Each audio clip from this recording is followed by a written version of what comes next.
Hello and welcome to Angels English Learning. और आज हम पढ़ने वाले हैं हमारी फ्लेमिंगो बुक की first poem my mother at 66 by Kamala Das. Poem start करने से पहले हम पोएटिस के बारे में जान लेते हैं। कमला दास एक इंडियन पोएटिस हैं जिनका जन्म मालाबार केरला में हुआ था। ये बहुत ज़्यादा लिटरेरी डिवाइसेस के साथ खेलना पसंद करती थी, मतलब ये बहुत ज़्यादा अपनी पोएम्स में लिटरेरी डिवाइसेस को यूज़ करती थी। इनकी जो पोएम्स हैं वो ट्रू रिलेशंस पर, ह्यूमन रिलेशंस पर, ट्रू इमोशंस पर बेस्ड होती थी। इनकी ये जो पोएम है हमारी माय मदर एट 66, ये भी बहुत ज़्यादा इमोशंस से भरी हुई है, ट्रू रिलेशन पर बेस्ड है। इस पोएम में इन्होंने अपना और अपनी मदर का जो रिलेशन है उसको यहाँ पर दिखाया है। बेसिकली ये पोएम जो है सिर्फ कमला दास और उनकी मदर का रिलेशन ही नहीं है, ये हर लड़की का उसकी मदर के साथ रिलेशन जो है उसको दिखाती है। अगर आप इस पोएम को डीपली पढ़ेंगे तो आप इस पोएम को फील कर सकते हैं, क्योंकि ये हर लड़की की कहानी है। क्या होता है इस पोएम में, पहले तो उन्होंने अपनी मदर से अलग होने का जो सेपरेशन का पेन है, जो दुख है, दैट फियर ऑफ सेपरेशन, वो जो डर है माँ से अलग होने का, या जब मदर नहीं रहेंगी वो इस दुनिया से चली जाएंगी, उसको इन्होंने बहुत ही ज़्यादा इमोशंस के साथ दिखाया है। जब आप इसको पढ़ेंगे अच्छे से तो आप फील कर सकते हैं। इवन जब मैंने इसको पहली बार पढ़ा था तो मुझे बहुत ज़्यादा अंदर से इतना ज़्यादा डर लगा था, इवन मेरी आंखों में आंसू आ गए थे। अभी तो मैं यहाँ रो नहीं सकती हूँ, बट जब भी मैं इस पोएम को पढ़ती हूँ तो मुझे बहुत ज़्यादा फील होता है इस पोएम को पढ़ने के बाद में, क्योंकि ये एक ट्रू इमोशन को रिप्रेजेंट करती है। क्या होता है जनरली जब भी लड़कियां शादी कर लेती हैं अपने इन लॉज के साथ, अपने हस्बैंड के साथ, अपने बच्चों के साथ वो बिजी हो जाती हैं, फिर वो बार बार अपने पेरेंट्स के घर, अपने मम्मी पापा से विजिट करने नहीं आ पाती हैं। आप सबने भी देखा होगा कि मम्मी बहुत ज़्यादा नानी के घर, नाना के घर पे उनसे मिलने के लिए बार बार नहीं जा पाती, और अगर वो जाती भी हैं तो कुछ हफ्ते भर रुक करके वो वापस आ जाती हैं। इवन जब आपके ग्रैंड पेरेंट्स की मीन्स आपकी नानी नाना की तबीयत भी खराब होती है, तब भी मम्मी वहाँ जा कर के नहीं रुक सकती, क्योंकि उनको अपना घर देखना होता है, अपने इन लॉज का, अपने हस्बैंड का घर देखना होता है, अपने बच्चों को देखना होता है, उनकी पढ़ाई को देखना होता है। बट आप ये सोचिए, जब हम अपनी मम्मी पापा के बिना नहीं रह सकते हैं, हम उन्हें इतना ज़्यादा मिस करते हैं, तो क्या मम्मा को उनकी याद नहीं आती होगी? तो ये चीज़ हर लड़की के साथ होती है जब उसकी शादी हो जाती है। वही चीज़ इन्होंने यहाँ पर इस पोएम में हमें दिखाई है और हम इसको फील कर सकते हैं। तो आप ये समझ सकते हैं कि जब कोई भी बच्चा छोटा होता है तो हर समय उसको मम्मा चाहिए होती है, मम्मा कहाँ है, मम्मा कहाँ है, मुझे मम्मा के पास जाना है। और आप ये इमेजिन करिए कि जब हमें ये फील होने लगे कि अब हमारी मम्मा जो हैं वो बूढ़ी हो रही हैं, उनका जो एज है वो बहुत ज़्यादा बढ़ रहा है, और एक टाइम आने वाला है ऐसा कि अब वो मेरा साथ छोड़ के चली जाएंगी, तो इस ख्याल से भी हमें डर लगने लगता है। हम बहुत ज़्यादा घबरा जाते हैं और हम बस अपना माइंड डाइवर्ट करने के लिए कुछ और सोचने लगते हैं। बट आप सब जानते हैं कि जो डेथ है वो एक नेचुरल ऐसा मतलब सत्य है जिसको कोई नहीं बदल सकता है। तो हम ये तो नहीं कह सकते कि हमारे जो पेरेंट्स हैं वो हमेशा हमारे साथ रहेंगे या हमारी मदर हमेशा हमारे साथ रहेंगी, लेकिन हम में से कोई भी ये मानने को नहीं तैयार होता है, ये एक्सेप्ट नहीं कर पाता है। तो वही चीज़ यहाँ पर कमला दास भी फील कर रही हैं। जब वो अपनी मदर से अलग हो रही हैं, उनसे वो विजिट करने के लिए आई हैं, और उनसे अलग होने के बाद जब वो जा रही हैं वापस से अपने घर, तो वो जो फीलिंग है वो सब कुछ इन्होंने बहुत ही अच्छे से, बहुत ही इमोशंस के साथ यहाँ पर इस पोएम में रिप्रेजेंट किया है।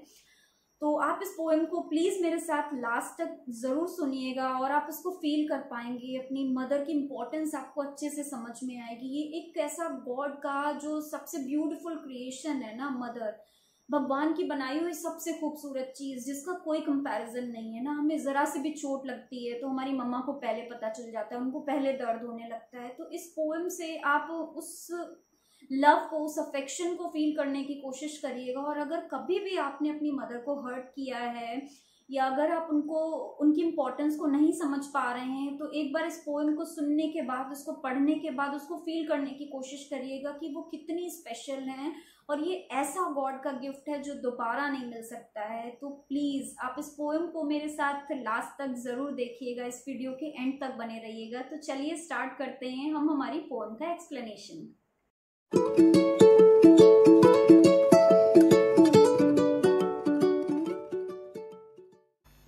तो कमला दास क्या कहती हैं Driving from my parents' home to Cochin last Friday morning, I saw my mother beside me, doors open mouthed, her face ashen like that of a corpse, and realized with pain that she was as old as she looked, but soon put that thought away and looked out at young trees sprinting, that merry children spilling out of their homes. But after the airport security check, standing a few yards away, I looked again at her, wan pale as a late winter's moon, and felt that old familiar ache. My childhood's fear, but all I said was, "See you soon, Amma." And all I did was smile, smile and smile. तो वो क्या कहती हैं, अब हम इसका line by line explanation देखते हैं. उनकी जो भी फीलिंग्स हैं इस पोएम को लिखते टाइम वो रिप्रेजेंट कर रही हैं, उसको हम देखते हैं. वो कहती हैं जब वो जा रही होती हैं कोचीन के लिए, वापस अपने घर के लिए, अपनी मदर के घर से, तो उनकी मदर भी उनको सी ऑफ करने के लिए उनके साथ जा रही होती हैं. वो भी उनके साथ कार में बैठी होती हैं उनके पास में ही. तो कमला दास कहती हैं, driving from my parents home to Cochin last Friday morning. पिछली फ्राइडे मॉर्निंग को जब मैं कोचीन के लिए, कोचीन जो है वहाँ पर केरला में एयरपोर्ट है, वहाँ के लिए जब वो जा रही होती हैं, तो I saw my mother beside me. तो मेरी माँ को मैंने मेरे बगल में देखा, मेरे पास में बैठे हुए देखा. वो भी मेरे साथ ही कार में बैठी हुई थी. Doors open mouthed. और वो बता रही हैं कि वो कैसी दिख रही थी उनकी मदर. डोर्स मतलब जब आप कहीं पर भी आपने देखा होगा, जो बूढ़े लोग होते हैं वो किसी भी लंबे सफ़र पे जब जा रहे होते हैं तो रास्ते में उनकी आंख लग जाती है और वो सोने लगते हैं. और जब वो सो रहे होते हैं तो बूढ़े लोगों को थोड़ा सांस लेने में प्रॉब्लम होती है, उन्हें थोड़ी सी दिक्कत होती है. तो वो क्या करते हैं, जब वो सो रहे होते हैं तो उनका थोड़ा सा मुंह खुल जाता है. तो जब वो सो रही होती हैं, उनकी मदर का भी मुंह थोड़ा सा खुला हुआ होता है. और वो बता रही हैं कि वो कैसी दिख रही थी. हर फेस एशन like that of a corpse. और उनका जो चेहरा था वो बिल्कुल डेड बॉडी के जैसा दिख रहा था. एशन लाइक मतलब उसमें बिल्कुल भी कलर नहीं रह गया था, पहले के जैसा चार्म नहीं रह गया था. वो बिल्कुल बेरंग सा, एकदम पीला सा पड़ा हुआ. आपने देखा होगा जब इंसान मर जाता है, जब वो डेड हो जाता है तो उसकी बॉडी एकदम पीली पड़ जाती है, उसमें कोई भी चार्म नहीं रहता है, कोई भी अट्रैक्शन नहीं रहता है. तो कॉर्प्स का मतलब होता है डेड बॉडी. तो वो बता रही हैं कि मेरी माँ का जो चेहरा है वो बिल्कुल डेड बॉडी के जैसा, एकदम बेरंग सा, नीरस सा दिखाई दे रहा था. And realised with pain. और जब उन्होंने इस कंडीशन में अपनी मदर को देखा, आज से पहले कभी उन्होंने अपनी मदर को इस कंडीशन में नहीं देखा था, तो उनको बहुत ज़्यादा दुख होता है, बहुत ज़्यादा पेन होता है. और मुझे एहसास हुआ, वो कहती हैं कि मुझे उस पेन का एहसास हुआ, उस वक्त मुझे ये एहसास हुआ that she was as old as she looked. कि वो जितनी बूढ़ी दिखाई दे रही हैं वो वास्तव में उतनी ही बूढ़ी हो चुकी हैं. मतलब वो मोमेंट था जब उन्हें फील होता है, वो अपनी मदर के पास में बैठी होती हैं कि अब वाकई में मेरी मदर बूढ़ी हो चुकी हैं. क्या होता है, जब चीज़ें हमें माननी नहीं होती हैं तो हम उनके बारे में सोचते नहीं हैं. तो अभी तक वो नहीं सोच रही थी इस बारे में कि उनकी मदर वाकई में बूढ़ी हो गई हैं और एक टाइम आएगा जब वो अब ये दुनिया छोड़ के चली जाएंगी या वो अब उनके साथ नहीं होंगी. लेकिन इस कंडीशन में अपनी मदर को देखने के बाद उनको ये चीज़ फील हो जाती है और वो जो दर्द वो फील कर पा रही होती है उसको उन्होंने यहाँ पर रिप्रेजेंट किया है, अपने वर्ड्स में लिखा है. But soon put that thought away. और जब कोई चीज़ हमें बहुत परेशान करती है, जब हम किसी थॉट से बहुत ज़्यादा डर जाते हैं तो हम क्या करते हैं, उसको जल्दी से सोचते हैं नहीं नहीं ऐसा नहीं होगा. मतलब अचानक से उनके दिमाग में आता है अपनी मदर की कंडीशन को देख के कि यार ये तो बहुत बूढ़ी हो गई हैं, इनका चेहरा एकदम बेरंग सा हो गया है, पीला सा हो गया है, और ये इनके चेहरे पर रिंकल्स हो गए हैं, और अब ये बिल्कुल भी अट्रैक्टिव और चार्मिंग नहीं रही हैं, पहले की तरह यंग नहीं रही हैं. और वो एकदम से परेशान हो जाती हैं. और जब हम परेशान होते हैं ना तो हमें घबराहट होने लगती है. तो उस थॉट को अपने दिमाग से निकालने के लिए, अचानक से जो उनके दिमाग में अपनी मदर को देख के थॉट आया था उसको दूर करने के लिए वो क्या करती हैं, looked out at young sprinting trees.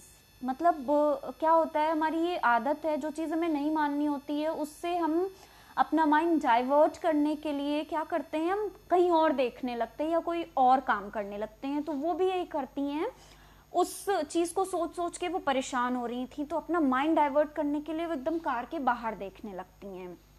और जब वो बाहर देखती हैं तो उन्हें क्या दिखाई देता है, यंग ट्रीज स्प्रिंटिंग। आप सभी जानते हैं कि जब हम कहीं पे भी कार से जाते हैं तो क्या होता है, हमारी जब गाड़ी आगे बढ़ रही होती है, कार आगे बढ़ रही होती है, तो ऐसा लगता है पीछे बहुत सारे पेड़ जो हैं वो छूटे जा रहे हैं, मतलब सारे पेड़ जो हैं वो पीछे की तरफ भाग रहे हैं, दौड़ रहे हैं।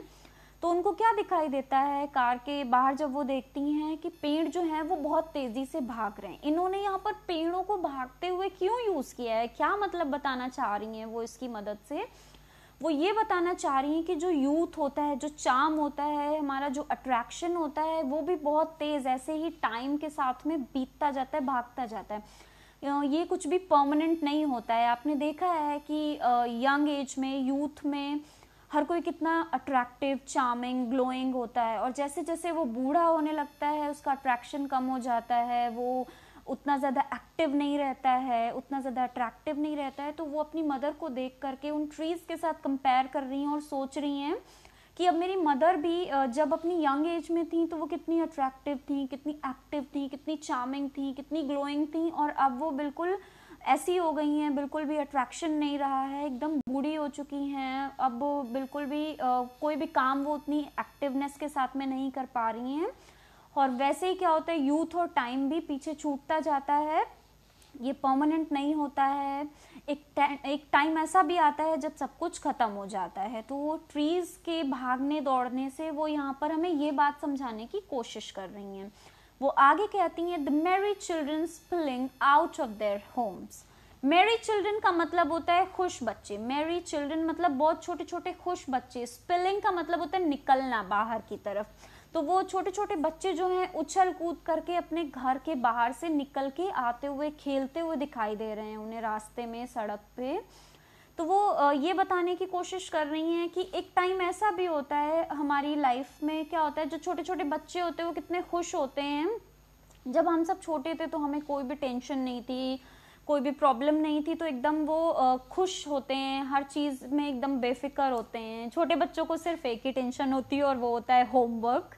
होमवर्क इज़ द ओनली दुख, अदरवाइज उन्हें कोई दुख नहीं होता है। तो ये छोटे छोटे बच्चे डेफिनेटली अपना होमवर्क करके, अपना सारा काम ख़त्म करके एकदम खुशी से खेल रहे हैं, कूद रहे हैं, अपने फ्रेंड्स के साथ एंजॉय कर रहे हैं, इनको कोई भी टेंशन नहीं है, कोई भी दुख नहीं। और जैसे जैसे हम बड़े होते जाते हैं हमारी लाइफ में लॉट्स ऑफ दुख आते जाते हैं, हम ये करना है, वो करना है, जॉब की टेंशन, शादी की टेंशन, पेरेंट्स की टेंशन, डॉक्टर की tension, a lot of tensions are there. तो उन बच्चों को देख करके भी वो ये सोच रही हैं कि इनकी कितनी अच्छी लाइफ है, जब मैं छोटी थी तो मेरे पास भी कोई टेंशन्स नहीं थी, और अब जो है मुझे एक एक चीज़ की टेंशन है। और अब मुझे, जब मैं छोटी थी तो मेरी मदर जो है वो बहुत एक्टिव थी, मेरे साथ थी, और अब जब मैं इतनी बड़ी हो चुकी हूँ तो अब मेरी मदर जो हैं बहुत ज़्यादा टाइम तक मेरे साथ नहीं रहने वाली हैं। अब मुझे ये फील हो रहा है कि मेरा छोटे होना ही ज़्यादा बेहतर था। तो ऐसे ऐसे ख्याल जो हैं वो उनके दिमाग में आ रहे हैं, और यही सब सोचते सोचते वो आगे बढ़ जाती हैं। मतलब वो अपने एयरपोर्ट तक पहुँच जाती हैं जहाँ उन्हें जाना होता है। तो फिर आगे क्या होता है, but after the airport security check standing a few yards away. और जब वो एयरपोर्ट पर पहुंचती हैं, जब वहाँ पर सिक्योरिटी चेक हो रहा होता है, क्या होता है एयरपोर्ट पे वो अपना लगेज वगैरह लेकर के सिक्योरिटी चेक के लिए अंदर चली जाती हैं। तो वो बाहर बैरियर जैसा होता है जहाँ पर वहाँ पर उनकी मदर खड़ी हुई होती हैं, और वहाँ से वो अपनी मदर को देख रही होती हैं। जब तो क्या दिखाई देता है, फ्यू यार्ड्स का मतलब होता है कुछ ही कदम की दूरी पर। तो कुछ कदम की दूरी पर जब वो अपनी मदर को देखती हैं तो वो क्या देखती हैं, I looked again at her. वो कहती हैं मैंने उनको फिर से देखा, दोबारा से देखा, wan pale as a late winter's moon. और वैन का मतलब होता है फीका पड़ जाना, एकदम मुरझाया सा हो जाना। तो वो मुझे एकदम मुरझाई सी, वैन पेल, एकदम पीली पड़ी हुई सी दिखाई दे रही थी। उनकी जो स्किन थी, उनका जो चेहरा था वो मुझे एकदम पीला सा, मुरझाया सा दिखाई दे रहा था। कैसा, यहाँ पर उन्होंने सिमिली का यूज किया है कंपैरिजन करने के लिए, सिमिली फिगर ऑफ स्पीच का यूज किया है as a late winter's moon, कि वो बिल्कुल वैसी मुरझाई सी पीली सी पड़ गई थी जैसे कि सर्दियों का जो चांद होता है। क्या होता है, सर्दियों में इतना ज़्यादा कोहरा होता है, इतनी ज़्यादा धुंध होती है कि उसकी वजह से चांद जो है वो ठीक से दिखाई नहीं देता, एकदम हल्का हल्का सा फीका पड़ा हुआ सा दिखाई देता, उतना ज़्यादा ग्लोइंग, उतना ज़्यादा चार्मिंग नहीं दिखाई देता, उतना ज़्यादा उसमें रोशनी नहीं होती है जैसे कि नॉर्मल डेज में होती है, जैसे गर्मियों में होती है। तो एकदम मेरी मदर भी वैसे ही फीकी पीली सी दिखाई दे रही थी, धुंधली धुंधली सी दिखाई दे रही थी, लग रहा था कि वो पहले के जैसी नहीं रही हैं, अट्रैक्टिव, चार्मिंग, और उनको देख करके मुझे बहुत ज़्यादा तकलीफ हो रही थी। And felt that old familiar एक माई चाइल्डहुड स्पीयर। और जब मैंने उनको इस कंडीशन में देखा वहाँ से, तो मुझे फैमिलियर एक मतलब वो मुझे जानी पहचानी से तकलीफ हुई, जाना पहचाना सा मुझे दर्द हुआ, वो डर लगा मुझे, माई चाइल्डहुड स्पीयर। ये वही डर था जो मुझे बचपन में फील होता था जब मैं माँ से दूर होती थी, जब मैं माँ से अलग होती थी तो मुझे ऐसा ही डर लगता था। क्या होता है, कोई भी बच्चा कभी भी अपनी माँ से अलग नहीं होना चाहता है। जब हम छोटे भी होते हैं तो क्या होता है, हम कहीं बाहर से आते हैं, स्कूल से आते हैं, और हमें घर पे मम्मा नहीं दिखाई देती, तो हम क्या करते हैं, मम्मा कहाँ है, मम्मा कहाँ है, मम्मा कहाँ चली गई, मुझे मम्मा के पास जाना है, और हम रोने लगते हैं। अगर हमें कोई गोदी भी ले लेता था तो बस हम चिल्लाने लगते थे, नहीं मम्मा के पास जाना है, मुझे मुझे मम्मा चाहिए, मुझे कुछ और नहीं चाहिए, मुझे चॉकलेट नहीं चाहिए, मुझे टॉफ़ी नहीं चाहिए, मुझे मम्मा चाहिए। तो वो भी वही फील कर पा रही थी आज फिर से। मे बी वो पहले क्या रहा है कि जब वो अपनी एकेडमिक्स के लिए, अपनी स्टडीज़ के लिए कभी बाहर गई होंगी, तब जब वो मम्मा से दूर हुई होंगी, तो वो जो डर उनको फील हुआ था बचपन में, वही डर वो आज महसूस कर पा रही थी फिर से, कि मुझे डर लग रहा है मेरी माँ से दूर होने में। और इस बार का जो डर था वो पहले के डर से एकदम डिफरेंट था। बट ये डर इसलिए डिफरेंट था क्योंकि इस बार वो ये जान रही थी, समझ पा रही थी कि मे बी वो शायद अगली बार अब अपनी मदर को नहीं देख पाएंगी, या अब उनकी मदर जो हैं वो बहुत ज़्यादा बूढ़ी हो चुकी हैं, तो अब वो नहीं रहेंगी। अगली बार जब वो आएंगी उनसे मिलने, विज़िट करने के लिए, तो शायद वो इस दुनिया में ना रहें।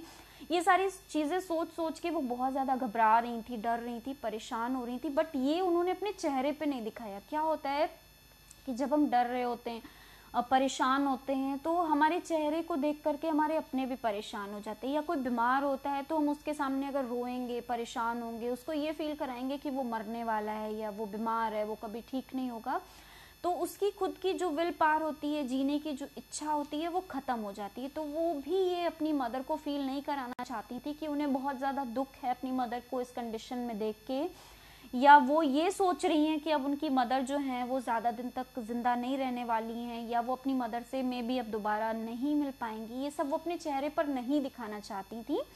वो मदर जो है ना, हर कंडीशन में अपने बच्चे को हंसते हुए, मुस्कुराते हुए देखना चाहती हैं। तो जब वो मुस्कुराएंगी तो उनकी मदर जो हैं वो खुश हो जाएंगी, उनको और ज़्यादा अच्छी वाइब्स मिलेंगी, पॉजिटिव वाइब्स मिलेंगी, इसीलिए वो अपनी मदर से मुस्कुरा के विदा लेना चाहती हैं। तो उन्होंने क्या किया, but all I said was see you soon Amma. उन्होंने लास्ट में कहा सी यू सून अम्मा, मैं जल्दी आपसे मिलूंगी। बल्कि उन्हें अंदर से डर लग रहा था कि मे बी वो अपनी मदर से नहीं मिल पाएंगी। और इतना वो कह करके क्या करती हैं, all I did was smile smile and smile. और वो एक लंबी सी स्माइल देती हैं अपनी मदर को और उनसे कहती हैं सी यू सून अम्मा।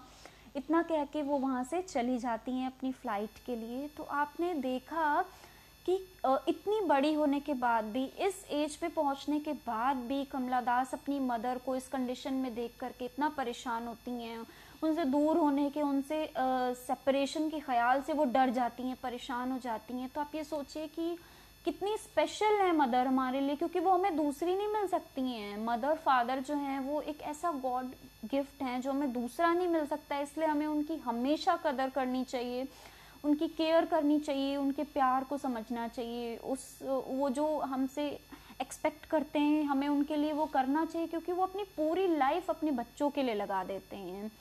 तो आप सोचिए, इस पोएम को पढ़िए और अपनी मदर की इम्पोर्टेंस को समझिए, क्योंकि वो आपको दोबारा नहीं मिलने वाली हैं।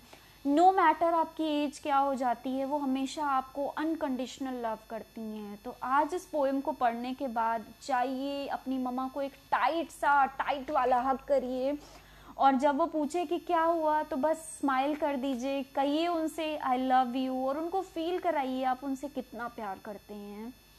सच में गाइस ये बहुत ज़्यादा स्पेशल फीलिंग है एक मदर के लिए कि उनका बच्चा उनसे बहुत प्यार करता है। तो जाके उनको बताइए आप उनसे कितना प्यार करते हैं। और अगर आपको ये पोएम अच्छे से समझ में आ गई है तो कमेंट करके मुझे ज़रूर बताइएगा कि आपको ये पोएम कैसी लगी। और आज के लिए बस इतना ही कहना चाहूँगी, गाइस अपने पेरेंट्स को बहुत ज़्यादा प्यार करिए, उनकी बहुत ज़्यादा केयर करिए।